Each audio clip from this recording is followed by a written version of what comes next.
A gente está de novo com o Alejandro Vigil, agora para conversar. A gente já falou muito de Malbec com ele, já falou de Cabernet Franc. Hoje vamos falar da inusitada Cabernet Sauvignon na Argentina. Vigil, ¿Cómo le va? gracias. Qué lindo tenerte de vuelta frente a frente. Un placer es todo mío y de las personas que están aquí con nosotros. Bueno, ayer tuvimos una linda cena presentando el Birth of Cabernet Sauvignon 2021. Y eso nos trae a un tema. Usted, Catena, ha llegado, desarrollado la presencia y la imagen de Malbec en Argentina y conducido ese desarrollo. Después, sobre todo con el enemigo, viene el Cabernet Franc, que justo está a caminar a pasos largos y empieza a tener una legión de otros productores que miran a esa variedad con un concepto de calidad. Pero ni siquiera desarrollamos eso y ya están en Cabernet Sauvignon. En medio estuvo el Chardonnay también, ¿no? Y ¿verdad? todo el trabajo de años del Chardonnay. Y yo lo vinculo a este trabajo que hicimos con Chardonnay junto al Cabernet. Ah, sí. De hecho, el primer vino que exporta fuerte Catena a un alto precio es Cabernet Sauvignon y Chardonnay. Y el primer vino que se presenta de Catena en Mistral fue Cabernet Sauvignon. Y si el vino de la competencia valía, los países de competencia valían $10, Catena sale con el vino a $20, Cabernet Sauvignon. Argentina tiene una gran historia en el Cabernet Sauvignon. Yo ayer dije algo que es lo que pasa, que es que cuando uno le iba a regalar un vino a su abuelo o a su padre, importante siempre era Cabernet Sauvignon. No Malbec, porque el Malbec era como en los 90, en los 80, un vino de mesa para nosotros. El Cabernet Sauvignon era nuestro vino insignia. Y esa historia que Catena ya venía haciendo San Felicien y algunos otros vinos, creo que explota en el año 90, cuando su vino premium, que es Catena Zapata Estiva Reservada, es Cabernet Sauvignon. Así que en la familia Catena el tema del Cabernet Sauvignon, sobre todo te diría por los gustos de Nicolás. Nicolás estudió y dio clases en Estados Unidos y visitaba mucho Napa, entonces bebía mucho Cabernet Sauvignon, probaba. En la época donde en los grandes restaurantes conseguías los primeros Cru Classé a $25, $50. Increíble. A mí me tocó a principios de los 2000 ir a Napa, no me acuerdo si fue fines de los 90, principios, al French Laundry y pedir una Cheval Blanc del año 83, no 82. No sé si me salió $27. Ese entrenamiento con grandes vinos, creo que Nicolás ya tenía una idea y creo que eso lo perfiló. Nos pasa todo en los 90, donde el Cabernet y el Chardonnay van creciendo como marca de exportación, y aparece en el 2000, donde había más Cabernet que Malbec, pero el Malbec empieza a ser un faro, una luz. Sí. Una luz que encandila, porque pasamos de 16.000 hectáreas cultivadas de Malbec a casi 50.000 ahora. Estamos hablando del 25 años. En el año 1950 teníamos 80.000 hectáreas de Malbec. Se arrancaron y se plantó Cabernet, Bonarda como tintas y mucho blanco. Argentina era de blanco y Cabernet. En ese desarrollo nunca nos olvidamos del Cabernet, nuestro vino insignia, premium o como le queramos llamar. Siguió siendo Estiva Reservada, sigue siéndolo el día de hoy. Y mantiene ese espíritu del Cabernet clásico, con reminiscencias bordelesas, pero argentino. Mi primer vino en Catena es Nicolás Catena 2001, que es un blend, que normalmente es mucho más Cabernet que cualquier otro de los vinos. Entonces ya había una historia. ¿Qué pasó del 2000 en adelante? Gran parte de los viñedos que se cultivaron se fueron a altura. Ok. El 80% de los nuevos viñedos en Mendoza están por arriba de los 1000 metros. 1000 metros. Hasta el año 97, el 90% de los viñedos estaban por debajo de los 900 metros de altura.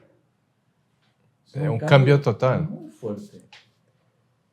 En ese momento, el Malbec se adapta muy bien a altura, frío, mucho sol, y empieza todo este movimiento donde tenemos las parcelas de Malbec, donde estudiamos muy finamente todo este concepto de ¿Y cuando plantaron en esa altura, también llevaron a Cabernet Sauvignon? Llevamos el Cabernet. Ok.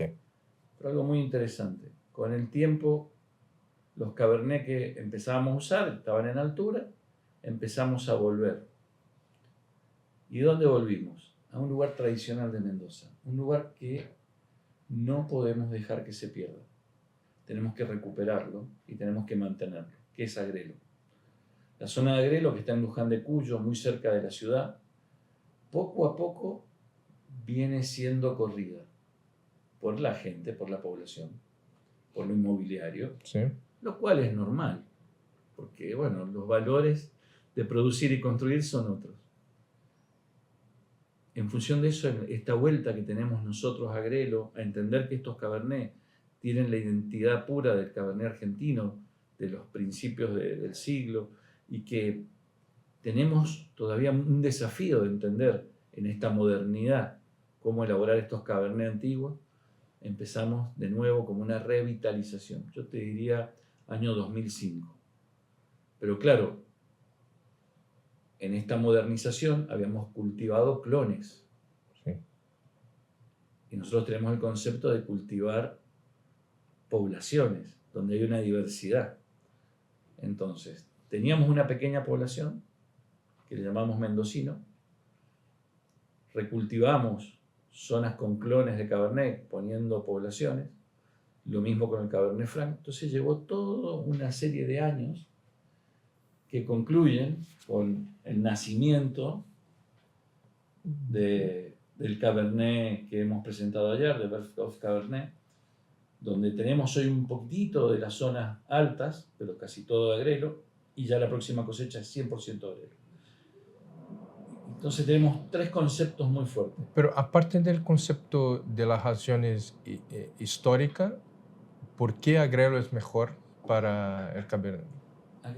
Te doy los tres conceptos y después te explico. Uno, es volver y recuperar estos viñedos que teníamos antiguos, población muy famosa, en pie franco. Okay. La segunda es revalorizar el Cabernet Sauvignon argentino, que ha sido nuestra bebida ícono para nuestras familias, nuestro regalo. Y la tercera, el desafío de retomar el Cabernet Sauvignon como una variedad como corresponde dentro de las tres más importantes del mundo. Agrelo tiene una particularidad. Si bien está dentro de una zona que nosotros llamamos Winkler 3, que eso significa que es cálida, tiene suelos de arcilla. Sí, bueno para la retención hídrica. Estamos hablando de retención hídrica, pero sobre todo baja temperatura. Son suelos fríos y profundos, donde el Cabernet se desarrolla perfectamente. Genéticamente el Cabernet tiene algunos aspectos que son fundamentales. Uno es que produce una molécula que se llama cisteína, que son esos aromas herbáceos que le llamamos piracinas, que se dan donde no hay tanta insolación, zonas más bajas, y donde los suelos son fríos. Agrelo es prácticamente eso. Te diría, Agrelo es muy parecido a Bordeaux, un poco más frío en sus condiciones en general. Después podemos ver las particularidades de Bordeaux. Te diría que es mucho más cercano al final de Pomerol, en la parte de abajo de Pomerol, en el clima. Entonces el Cabernet se siente en casa. Y tenemos estas poblaciones plantadas antiguas, que ya recorrieron el mundo por su calidad. Y bueno, dijimos, este es el momento y trabajamos sobre eso. Después de muchos años de los conceptos de elaboración, de making, Sí. de cultivo, de cómo vamos a trabajarlo, llegamos a este vino que hoy lo podemos presentar. Y hay que entender que ese es el concepto más importante de la familia Catena, la consistencia. Sostener la calidad de un producto en muchos años. Para poder sacar un vino con una determinada marca, necesitamos haber probado durante muchísimos años que ese producto va a mantener, que ese vino va a mantener esa calidad. Y eso, o yo lo tomé como que era el concepto fundamental, a eso nos dedicamos, a intentar tener siempre una consistencia. Por supuesto que el año va a cambiar ciertas características, pero que la calidad siempre está. Lo tomo un traguito. No, muy, muy bueno. Para mí, los Cabernet Sauvignon de Argentina siempre quedaronse como si hubiera un camino entre Bordeaux y Napa, y a veces estaban más para Napa, algunos más para Bordeaux.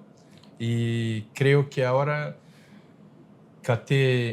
anteayer, hicimos una vertical de otro vino que es baseado con mucho Cabernet y tiene un estilo que camina hacia Bordeaux. No encontré aún cuál será el estilo auténtico de Argentina. Es el trabajo que tenemos que hacer. Yo creo que hablar de Cabernet argentino va a ser la primera meta. Creo que como enólogos y productores y dueños de empresas siempre estuvimos pensando en Bordeaux o en Napa, y hoy nuestro concepto fundamental es hablar de Cabernet argentino. Okay. Es crear ese estilo, o que creo que lo tenemos, pero es darle identidad y entender que nuestro Cabernet va por este camino. Por supuesto que no vamos a tener un estilo, porque justamente Mendoza, al ser una montaña y tener tantas altitudes, tantas temperaturas distintas y tantos suelos distintos, vamos a tener distintos caracteres.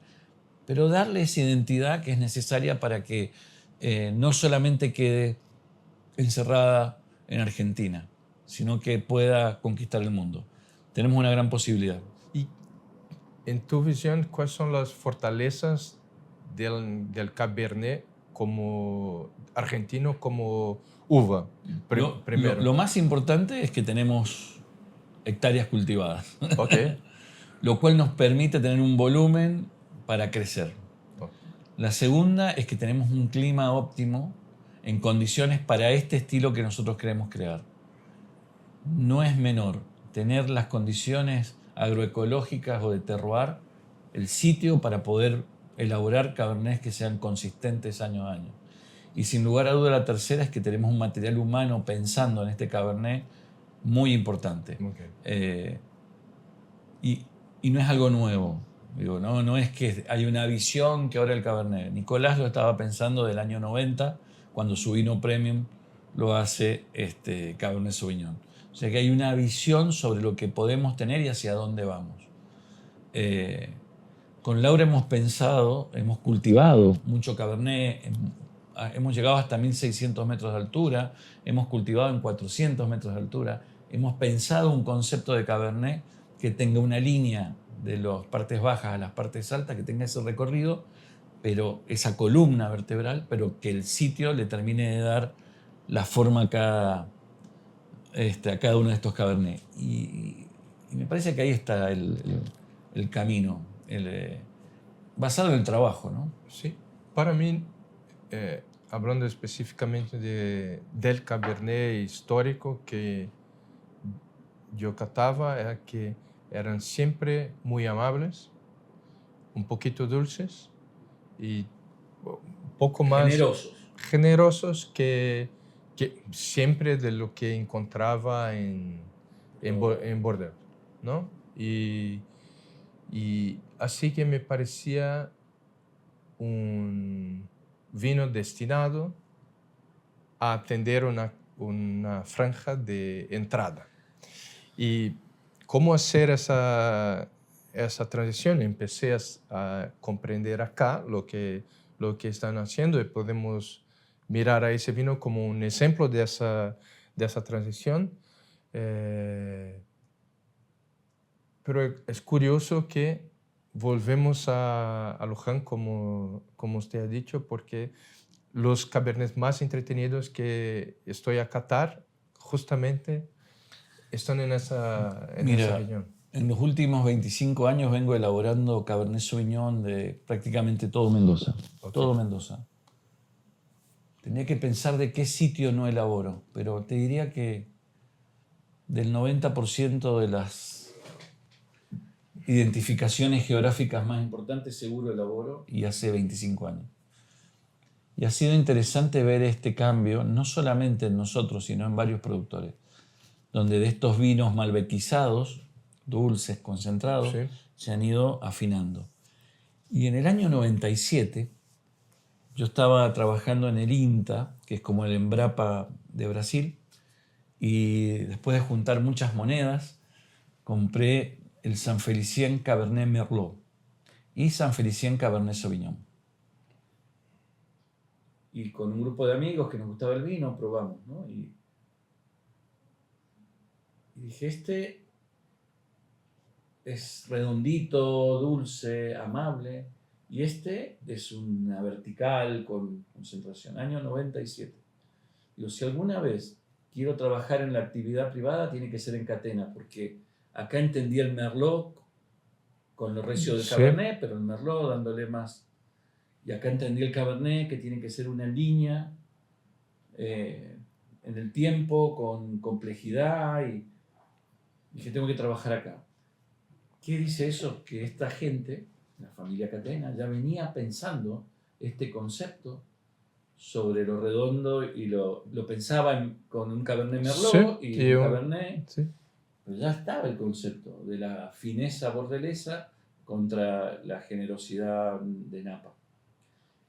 Así que cuando empiezo a trabajar en Catena, yo nunca me voy a olvidar, llevaba muy pocos días, y pido si podía abrir Cabernet Merlot 97 y Cabernet Sauvignon 97 para recordar ese concepto que acabas de decir. Sí. Esto de los vinos de sol y los vinos de suelo, digámoslo. Qué bueno.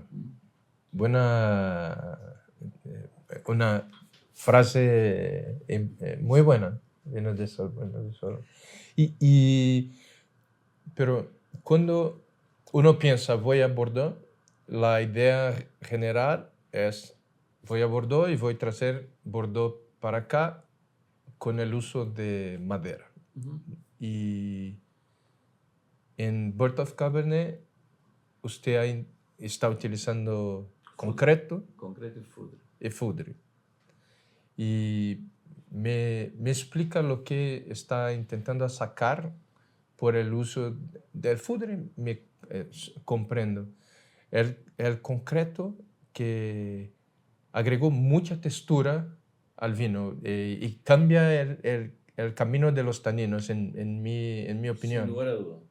Y lo que quería era...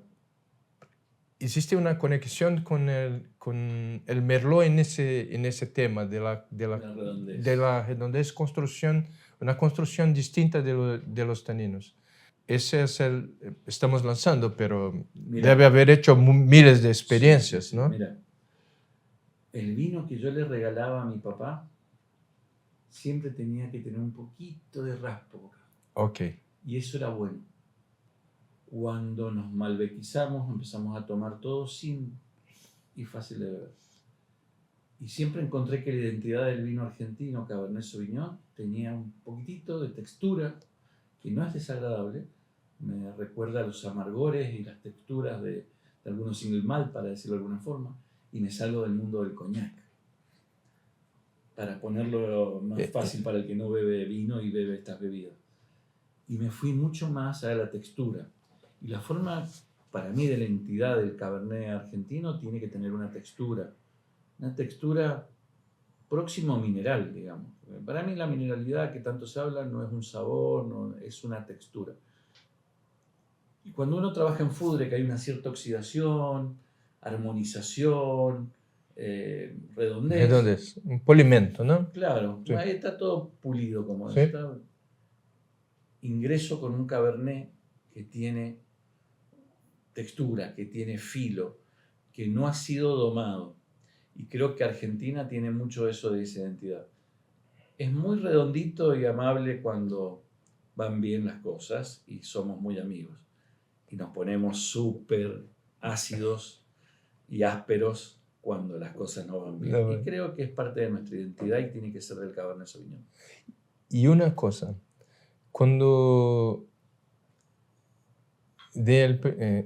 tomé el primer gole, pensé, bueno, aquí hay un cambio de textura y Ingreso, ¿no? ese cambio de textura podría venir de como si fuera cemento o una fermentación integral con engasos, pero no hay, ¿no? Tengo un Cabernet Franc, sí. Ok, Sí, sí. porque yo dice, aquí hay ese... Es una vinificación un poco loca, que son 5 momentos distintos de cosecha, donde empezás con más Cabernet Franc, la primera cofermentación, y termina con más Cabernet Sauvignon y muy poquito Cabernet Franc. Ok, Y el Cabernet Franc siempre va racimo entero. ok. Mucho racimo entero, un poco de racimo entero. Claro, va Cabernet Franc, la primera vinificación, que es 20%, es todo racimo entero. Toda racimo. Y termina con 5% de racimo entero de Cabernet Franc y 95% de Cabernet Sauvignon. Ok, Entonces, ya comprendí. voy de un Cabernet Sauvignon menos maduro con más Cabernet Franc maduro a un Cabernet Sauvignon más maduro con un Cabernet Franc ya muy Muy maduro. mal. Y ese balance es el que juego después para mezclar. Ok. Justo lo pensé que tenía aquel, en mi visión, el frío y la textura que el engaso De racimo entero. de racimo entero, pero no es muy usual con Cabernet Sauvignon, pero el Cabernet Franc permite, ¿no? Claro, Ahí que eso es lo que jugué ahí. y hay ese toque un poco rústico, un poco animal, que el Cabernet Franc da un tempero Da ahí justo. Sí. Acordate que Birth of Cabernet es un honor y su etiqueta es el honor al nacimiento del Cabernet Sauvignon. Cuando uno estudia la historia del Cabernet Sauvignon es muy interesante porque en gran medida casi todo Bordeaux tenía cultivado Cabernet Franc y Malbec y algo de Merlot, pero eran las dos variedades más potentes, ¿no? Empiezan a aparecer en algunos viñedos Cabernet Sauvignon por la polinización, por el cruce entre el Sauvignon Blanc y el Cabernet Sauvignon, el Cabernet Franc, y empiezan a encontrar que son uvas más pequeñas, con mejor rendimiento y que mantienen mejor la sanidad. Okay. Entonces los productores empiezan a cambiar el Cabernet Franc, que tenía más problemas de sanidad, menos producción, por el Cabernet Sauvignon. Y así es como nace, ¿no? Pero básicamente es el amor. Hay tres conceptos acá muy importantes. 4 actores. El amor entre el Sauvignon Blanc y el Cabernet Franc, el nacimiento del Cabernet Sauvignon y el amor del cultivador, del agricultor con el Cabernet Sauvignon, ¿no? Y cómo lo fue llevando en gran parte a todo el mundo, ¿no? Sí. Nace increíblemente, ¿no? Nace en el País Vasco. Es algo muy loco. Que en el país, bueno, está muy cerca de Bordeaux realmente, pero que nazca ahí, ¿no? Es como... A mí todo me apasiona porque cuando uno empieza a mirar las cosas se van concatenando. Quizá tenga nacido en otros lugares, pero el productor no ha visto esto como un problema y no como una solución. Sí, y esta ha sido una solución. Pero es entretenido. Justo acabé de leer un libro que se llama Infinite, que trata del tema de por qué algunos organismos siguen e ideas siguen y otras que serían buenas, quizá mejores, no van. Y es un proceso que necesita de un origen, pero también de un transmisor. Y del reconocimiento del transmisor para la idea. Entonces, y la forma como él transmite la idea también. Entonces es muy entretenido porque tiene un poco que ver con... Bueno, ahí con hay muchos libros que hablan, primero te hablan de la evolución y van muy en eso, Homo sapiens y Sí. tal. Son libros que te hacen pensar cómo puede ser que esta idea tan brillante nunca apareció, nunca pasó. Y si estudias mucho más, siempre ha habido distintas alternativas y muy probablemente hayas tomado la peor. ¿Por qué? Pero al final ganó. Entonces, yo digo que el instinto universal tiene todo el conocimiento y la intuición, finalmente, obedece a todo este conocimiento acumulado de la humanidad para que pasen las cosas, ¿no? Para mí, Y es- creo completamente. Y es un alineamiento de factores, como usted ha dicho con el tema, de esa historia que está representada acá. Sí, Adriana empezó trabajando en la etiqueta de Malbec argentino, que ha sido un suceso porque toda la idea de contar la historia del Malbec en 4 mujeres era como, wow, ¿cómo se hace esto? ¿No? Y luego el segundo proyecto importante, de hecho en el medio Sí. varios más, pero este fue el de Berthe Cabernet y ha podido sintetizar ese concepto que queríamos hablar del amor entre las variedades y al final el cultivador, el viticultor, el agricultor, con su último amor dando, ¿no? Y terminando un vino. Sí, y para mí es muy entretenido el concepto de que los rótulos de esos iconos que tienen contan una historia, ¿no? Eso ha sido el concepto. Y que puede ser leída. Y lo curioso para quien tenga ese vino en casa es que es un código de lectura de la izquierda para derecha, al invés de los rótulos que siempre son del centro para los costados. para los costados. Y que sería el mismo timeline en dirección a los dos costados, pero acá no. Porque esto cuenta de una evolución. Sí. En mi caso ideológico debería ser al revés, de la derecha a la izquierda, pero no sé, uno va creciendo y va para el otro lado. Pero bueno, me parece que es interesante también que el rótulo no solamente sea una actitud de marketing vistoso, sino que tenga que ver con una historia, y la historia sobre todo en estos 2 rótulos muy importantes para nosotros, que es el Malbec en América y que es el Cabernet y su nacimiento, y explicar finalmente cómo llega a Argentina. Y así que ahí tenemos mucho todavía para seguir divirtiéndonos.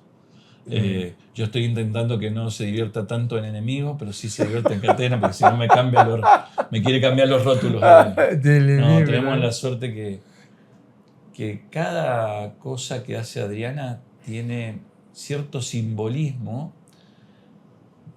que con el tiempo se van descubriendo. Y esto lo hago paralelo con toda la distancia, ¿no? Sí. Como viste, el Papa ahora empiezan a aparecer las cosas que transformó. Estas etiquetas tienen cosas que le dan más sentido, cosas del siglo XVII, del siglo XVIII, que digo, ¿no? Es como que le va dando cada vez más sentido a todo lo que ha pasado. Y me parece que esto es bonito de las etiquetas. Y es un poco como el vino también, ¿no? Cuanto más conoce, más logras extraer de lo que... Pero finalmente yo creo que lo más importante en el vino es dividirlo en me gusta, no me gusta, y la complejidad irla adquiriendo según tu necesidad y no según la necesidad de quien te vende el vino. Sí, pero... Digo, empecemos por un principio. No, es un placer. Ese es el placer. A partir de ahí creo que está en nosotros cómo encaramos su conocimiento. Para mí es un poco como la arte, que las personas reconocen el velo y se sienten bien con el velo, quizá no tengan que saber explicarlo, porque no es necesario explicarlo. Exactamente. Pero también, por otro lado, cuanto más conoces de arte, más placer es capaz de sacar del tema. Eso es natural, por eso creo que no hay que empujarlo. Y este tipo de cosas creo que también ayuda, ¿no? Porque te empieza a meter, porque el rótulo dice, qué bonito. Sí. Y empieza, mirá, y cuando comprendes, gana una nueva dimensión, ¿no? Sí, señor. Y para mí no hay otro productor en el mundo que está a hacer eso de esa forma. No conozco. Ya van a aparecer y creo que es bueno. Sí, Pero es bueno Hariri, liderar Hariri, eso, ahí ¿no? me salió el autor, no me salía Hariri de Homo Sapiens. Sí, ahí está. Sí, pero está todo muy bien y estoy ansioso para ver las otras añadas. 2021, por supuesto, fue un Un gran birth, año. un birth in the right moment, ¿no? Yo creo que el 21 nos permitió también hacer otras cosas que no podíamos hacer, porque, bueno, la 19 fue muy parecida, yo prefiero la 21, y fue muy parecida a la 16 en términos de temperatura, pero no en términos de lluvia, entonces la 21 es como que establece una línea súper interesante sobre qué podemos hacer y qué no, como Un benchmark. Exacto, un benchmark. Muy bueno. Bueno, te agradezco por el tiempo y por, Placer enorme. y por todo ese conocimiento que transmitiste para nosotros. Para mí un placer. Salud. Estoy siempre dispuesto. Salud. Viva. Esse programa é um oferecimento Adega Online, o marketplace oficial da revista Adega.